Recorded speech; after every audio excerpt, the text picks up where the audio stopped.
ರಾಜ್ಯಕ್ಕೆ ದೊಡ್ಡ ನಾಯಕರನ್ನ ಕೊಟ್ಟು ಎಲ್ಲ ಮೋಸ ಮಾಡ್ಬಿಟ್ಟು ಹೋದ್ರು ಕಾಂಗ್ರೆಸ್. ನಾವೇನ್ ಮಾಡಕ್ಕಾಗುತ್ತೆ? ಮೂರು ಪಕ್ಷಗಳಲ್ಲಿ ಇವತ್ತು ಹಿಂದುಳಿದ ವರ್ಗಗಳಿಗೆ ಮೋಸ ಆಗಿದೆ. ಕಳೆದ 25 ವರ್ಷದಿಂದನೂ ಸಹ ಅವತ್ತಾದಂತ ಬೃಹತ್ ಸಮಾವೇಶ ಬಿಟ್ರೆ ಇದುವರೆಗೂ ಒಂದು ಚಟುವಟಿಕೆ ಮಾಡಿಲ್ಲ. ಡೈರೆಕ್ಟ್ ಪ್ರಶ್ನೆ ನಿಮ್ಗೆ, ನೀವೇನ್ ಮಾಡಿದಿರಿ ಅಹಿಂದಕ್ಕೆ? ನೀವ್ ಯಾಕೆ ಬಿಟ್ಕೊಳ್ಳಲ್ಲ ಅಹಿಂದ ವರ್ಗಗಳನ್ನ? ನಿಮ್ಮ ಅಜೆಂಡಾ ಅಹಿಂದ ಬಿಟ್ಟು ನೀವು ಹಿಂದುತ್ವದ ಕಡೆಗಿನೇ ಜಾಸ್ತಿ ನಿಮ್ಮ ಒಲವು, ಹೀಗಾಗಿ ಅಹಿಂದ ನಿಮ್ಮನ್ನ ನಂಬಲ್ಲ ಅಂತ ಅವ್ರು ಇಂಡೈರೆಕ್ಟ್ ಆಗಿ ಹೇಳ್ತಿದ್ದಾರೆ. ಅದಕ್ಕೆ ಉತ್ತರ ಕೊಡಿ ಮೇಡಮ್. ಬಹುತೇಕ ಹಿಂದುಳಿದ ವರ್ಗ ಸಮುದಾಯಗಳು ನಮ್ಮ ಬಿಜೆಪಿ ಪಾರ್ಟಿನ ಬೆಂಬಲಿಸಿದೆ. ಇವತ್ತು MP ಚುನಾವಣೆಯಲ್ಲಿ, ಲೋಕಸಭಾ ಚುನಾವಣೆಯಲ್ಲಿ ಆಗಿರ್ಬೋದು ಅಥವಾ ವಿಧಾನಸಭೆ ಚುನಾವಣೆಯಲ್ಲಿ, ಇವತ್ತು ಆ ಕಾಲಕ್ಕೆ ತಕ್ಕಂತೆ ಚುನಾವಣಾ ವಾತಾವರಣದಲ್ಲಿ ನಮಗೆ ಸ್ವಲ್ಪ ಹಿನ್ನಡೆ ಆಗಿರ್ಬೋದು. ಆದ್ರೆ ದಲಿತ ಸಮುದಾಯ ಕಳೆದ ಬಾರಿ 2018ರಿಂದ 23 ಸಂದರ್ಭದಲ್ಲಿ 32 SC ಶಾಸಕರಲ್ಲಿ ಬಹುತೇಕ 20ಕ್ಕಿಂತ ಹೆಚ್ಚು ನಮ್ಮ ಬಿಜೆಪಿ ಶಾಸಕರಿದ್ರು. ಸೊ ಇದು ಎಸ್ಟಿನಲ್ಲೂ ಅಷ್ಟೇ, OBC-ನಲ್ಲೂ ಅಷ್ಟೇ ಅತ್ಯಧಿಕ ನಮ್ ಜೊತೆನೆ ಇದ್ದಂತದ್ದು. ಈಗ ರಾಜಕೀಯ ಒಂದು ಸನ್ನಿವೇಶ ಕಾಲಾನುಸಾರ ಬದಲಾವಣೆ ಆಗಿರ್ಬೋದು. ಯಾಕೆ ಬದಲಾವಣೆ ಆಗಿದೆ? ನಿಮ್ಮ ಅಜೆಂಡಾದಲ್ಲಿ ನಿಮ್ಮ ಒಂದು ಏನು ರಾಜಕೀಯವಾಗಿ ನಿಮ್ಮನ್ನ ನೀವು ಪ್ರೆಸೆಂಟ್ ಮಾಡ್ತಾ ಇರುವಂತ ರೀತಿಯಲ್ಲಿ ಬದಲಾವಣೆ ಯಾಕಾಗಿದೆ? ಇಲ್ಲ ನೋಡಿ, ಇವತ್ತು ಮಾನ್ಯ ಪ್ರಧಾನಮಂತ್ರಿ ಶ್ರೀ ನರೇಂದ್ರ ಮೋದಿರವರು ಅತಿ ಹಿಂದುಳಿದ ವರ್ಗ ಸಮುದಾಯ, ಅವರು ಗಾಣಿಗ ಸಮುದಾಯ ಅತಿ ಹಿಂದುಳಿದ, ಮೊನ್ನೆ ಮಹಿಳಾ ಮೀಸಲಾತಿ ವಿಚಾರದ ಸಂದರ್ಭದಲ್ಲಿ ಅವ್ರು ಹೇಳಿದ್ದಾರೆ ಅತಿ ಪಿಚಡೆ ವರ್ಗಸೆ ಆಯಾವ ಅಂತೇಳಿ ರೆಪ್ರೆಸೆಂಟ್ ಕರ್ರಾವು ಅಂತೇಳಿ. ಅಂದ್ರೆ ನಾವು ಅತ್ಯಂತ ಸಾಮಾಜಿಕ ಒಂದು ಶ್ರೇಣೀಕೃತ ಜಾತಿ ವ್ಯವಸ್ಥೆಯಲ್ಲಿ ಎಲ್ಲರಿಗೂ ಸಮವಾಗಿ ಅವಕಾಶ ಕೊಟ್ಟಿದ್ದೀವಿ. ಇವತ್ತು ನಿಮ್ಮ ಅಜೆಂಡಾ ಸರ್, ಅದಕ್ಕೆ ನೀವು ಅದು ಇದೆ ಒಂದು ನಿಮಿಷ. ಹಿಂದುತ್ವ ಇವತ್ತು ಮೋದಿ ಅವರು ಗುಜರಾತ್ನಿಂದ ಹಿಡಿದು ಡೆಲ್ಲಿಯವರೆಗೆ ಪ್ರಯಾಣದಲ್ಲಿ ಅವರ ಅಜೆಂಡಾನೇ ಹಿಂದುತ್ವ. ನೀವು ಅವರ ಜಾತಿ ಈಗ ನೀವು ಹೇಳ್ತಾ ಇದ್ದೀರಿ, ಬಟ್ ಜಾತಿಯಿಂದ ಅವರು ನಾಯಕರಾಗಿಲ್ಲ. ಹೌದು, ಅದನ್ನ ಒಪ್ಕೊಳ್ತಾನೆ ಹೇಳ್ತಾ ಇರೋದು. ನಾವೆಲ್ಲ ಸಮುದಾಯಗಳಿಗೂ ಸಹ ಅವಕಾಶ ಕೊಟ್ಟಿದ್ದೀವಿ ಇಲ್ಲಿ. ಮತ್ತೆ ಇಲ್ಲಿ ಏನು ಆಮೇಲೆ ನೀವು ಜಾತಿಯ ನಾಯಕರಾಗಕ್ಕೆ ಬಿಡೋದು ಇಲ್ಲ ತಮ್ಮ ಪಾರ್ಟಿಯಲ್ಲಿ. ಆ ರೀತಿ ಏನಿಲ್ಲ ಮೇಡಮ್. ಅಲ್ಲೆಲ್ಲ ಅವರು ಆ ಪಾರ್ಟಿ ಅವರು ಅವಕಾಶ ಮಾಡ್ತಾರೆ. ಅದಕ್ಕೆ ಒಂದು ಇದು ವಿರುದ್ಧಾರ್ಥಕ ಪದ ಎನ್ನುವಂತೆ ಯಡಿಯೂರಪ್ಪನವ್ರು ಬೆಳ್ಕೊಂಡ್ಬಿಟ್ರು.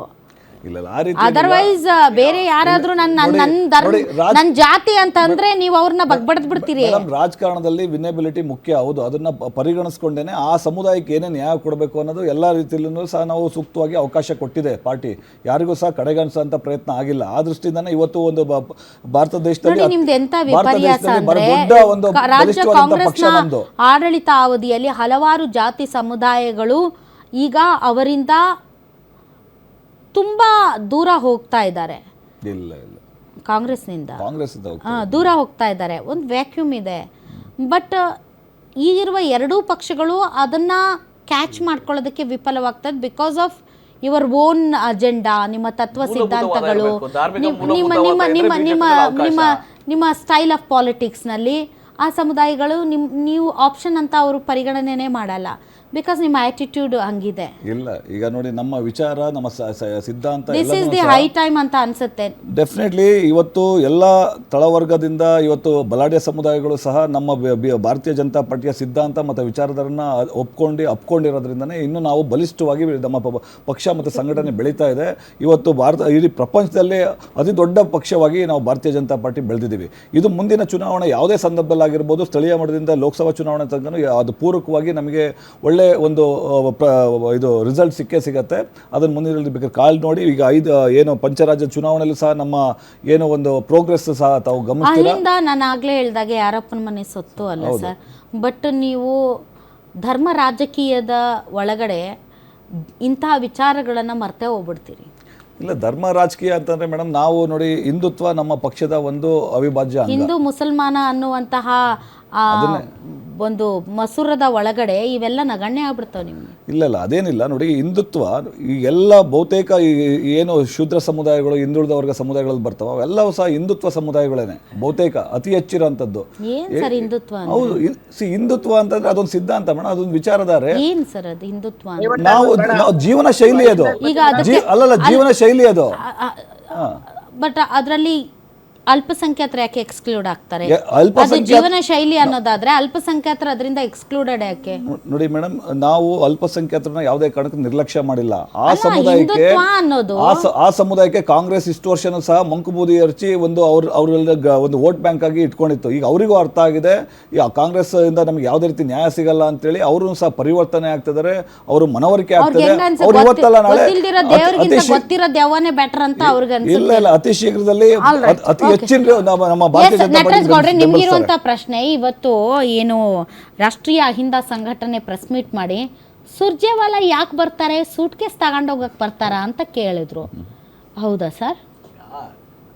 ಅವ್ರ ತಪ್ಪು ಗ್ರಹಿಕೆ, ಆಮೇಲೆ ತಪ್ಪು ಮಾಹಿತಿ, ಹಾ ಹಾ ಆಮೇಲೆ ನಾವು ಇದನ್ನ ಈಗ ಎಲ್ಲ ರಾಜಕೀಯ ಪಕ್ಷಗಳು ತಮ್ಮದು ಹೈಕಮಾಂಡ್ ಇದೆ, ಅಲ್ಲಿಂದ ಒಬ್ಬರು ಉಸ್ತುವಾರಿಯಾಗಿ ಬರ್ತಾರೆ, ಸಂಘಟನೆ ಮಾಡ್ತಾರೆ. ಸಂಘಟನೆ ಮಾಡಿದ್ದಕ್ಕೆ ಅವರ ಸ್ಟ್ರಾಟಜಿ ಮಾನ್ಯ ಖರ್ಗೆ ಅವರು, ಮಾನ್ಯ ಸಿದ್ದರಾಮಯ್ಯನವರು, ಮಾನ್ಯ ಡಿ ಕೆ ಶಿವಕುಮಾರ್ ಎಲ್ಲ ಒಟ್ಟಾಗಿ ಮಾಡಿದ್ದಕ್ಕೆ ತಾನೇ ಕರ್ನಾಟಕದಲ್ಲಿ ನಾವು ಅಧಿಕಾರ ಬರಲಿಕ್ಕೆ ಸಾಧ್ಯ. ಇವಾಗ ಅದಕ್ಕೆ- ದಾವಣಗೆರೆಯಲ್ಲಿ ಈಗ ಅದು ಬಿಡಿ. ದಾವಣಗೆರೆಯಲ್ಲಿ ಒಂದು ಮಂಗಳಾರತಿ ಕ್ಷೇತ್ರ, ಆಗ್ತಾ ಈಗ ಇರೋದು. ಒಂದು ಅದು ಕ್ಷೇತ್ರ ಒಟ್ಟಾರೆ ರಾಜ್ಯದ ಮಾಡಿದ್ದಲ್ಲ ಮೇಲೆ ಸರ್, ಸುರ್ಜೇವಾಲಾ ಮಾಡಿರೋದು. ರಾಧವ್ರೆ, ಸುರ್ಜೇವಾಲಾ ಅವ್ರು ಒಂದು ಮಾಡಿರೋದು. ಕ್ಷೇತ್ರದ್ದು ಸುರ್ಜೇವಾಲಾ ಅವ್ರು ಒಬ್ಬರಿಗೆ ಮಾಡಿರೋದು. ಟಿಕೆಟ್ ಕೊಟ್ಟಿಲ್ಲ ಅಂತ ದಾವಣಗೆರೆಯಲ್ಲಿ ಅಲ್ಲೇನೋ ಮಂಗಳಾರತಿ ಆಯ್ತು ಅಂತಿಲ್ಲ. ಆಗಕ್ಕೆ ಕಾರಣ ಸುರ್ಜೇವಾಲಾ. ಈಗ ಅದು ಪಕ್ಷಗಳ- ಮಂಗಳಾರತಿ ಆಗಕ್ಕೆ ಅದು ಕಾರಣ ಎಲ್ಲ ಸರಿ ಸುರ್ಜೇವಾಲಾ. ಆಗ್ತದೆ, ಸರಿ ಹಾ. ಆಗ್ತದೆ. ಹಾ. ಕೇಳಿ, ಅಲ್ಲಿ ಚುನಾವಣೆ ಟಿಕೆಟ್ ಕೊಟ್ಟಿಲ್ಲ ಅಂತ ಕಾರಣಕ್ಕೆ ಎಲ್ಲ ಎಲ್ಲೋ ಅಲ್ಲೋಲ ಕಲ್ಲಲ್ಲ ಆಯ್ತು, ಆಯ್ತಲ್ಲ, ಬೇರೆ ಸುರ್ಜೇವಾಲಾ ಅವಕಾಶಗಳು ಅವರು ಕೊಡ್ತಾರೆ, ಬೇರೆ ಅವಕಾಶಗಳು ಸಿಗ್ತದೆ. ಸೂಟ್ ಕೇಸ್ ತಗೊಂಡ್ ಹೋಗ್ತಾರೆ ಅಂದ್ರಲ್ಲ ಸರ್, ಯಾವ ಸೂಟ್ ಕೇಸ್ ಸರ್ ಅದು? ಇಲ್ಲ ಅದು ಒಂದು ತಪ್ಪು ಮಾಹಿತಿ. ಆ ಥರ ಹೇಳಿಕೆ ಕೊಟ್ಟಿದ್ದು ಸಮಂಜಸ ಅಲ್ಲ. ಅದು ನಾನು ಅದನ್ನ ಡಿನೇ ಮಾಡ್ತೀನಿ. I condemn that sentence. ಯಾಕಂದ್ರೆ ಅವ್ರಿಗೇನು ರಾಜಕೀಯ ಪಕ್ಷ, ಈಗ ಕಾಂಗ್ರೆಸ್ ಕಾರ್ಯಕರ್ತ ಸುರ್ಜೇವಾಲಾ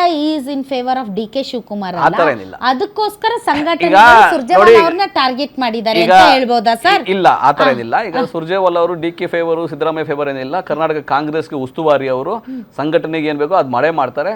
ನೋಡ್ರಿ, ಸಿದ್ದರಾಮಯ್ಯನವರು ಮುಖ್ಯಮಂತ್ರಿ ಆಗಿದ್ದಾರೆ, ಯಾಕಂದ್ರೆ 140 ಶಾಸಕರ ಅವ್ರ ಬೆಂಬಲ ಅವ್ರಿಗಿದೆ. ಹೈಕಮಾಂಡ್ ತೀರ್ಮಾನ ಮಾಡಿದೆ. ಏನಾದ್ರು ಬದಲಾವಣೆಗಳಿದ್ರೆ ಅದು ಆಲ್ರೆಡಿ ಹೈಕಮಾಂಡ್ ಅಂತ ಮಾನ್ಯ ಡಿ ಕೆ ಶಿವಕುಮಾರ್, ಸಿದ್ದರಾಮಯ್ಯನವರು ಹೇಳಿದ್ದಾರೆ. ಹಾಗಾಗಿ ಇಲ್ಲಿ ಯಾವ ರೀತಿಯ ಚರ್ಚೆ, ಯಾರು ಏನು ಹೇಳಿಕೆ ಕೊಟ್ಟರು ಯಾವುದು ನಗಣ್ಯ.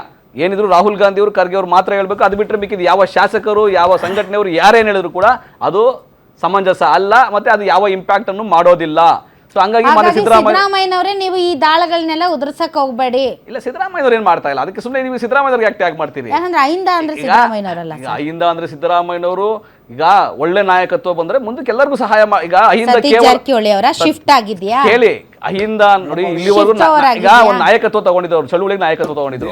ಅದು ಸಿದ್ಧಾಂತದ ವೈಚಾರಿಕತೆಯ ಅವರಿಗೆ ಕುರ್ಚಿ ಕಳ್ಕೊಳ್ಳುವಂತ ಆತಂಕ ಇದೆ ಸಿದ್ದರಾಮಯ್ಯನವರಿಗೆ.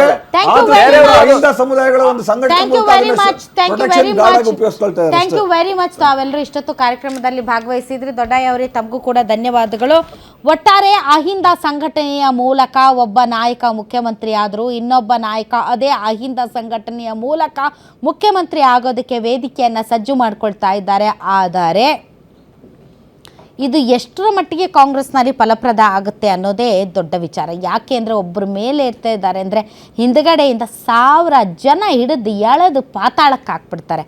ಅಂತಹ ಪರಿಸ್ಥಿತಿಯಲ್ಲಿ ಮುಂದೇನಾಗುತ್ತೆ ಕಾದು ನೋಡೋಣ.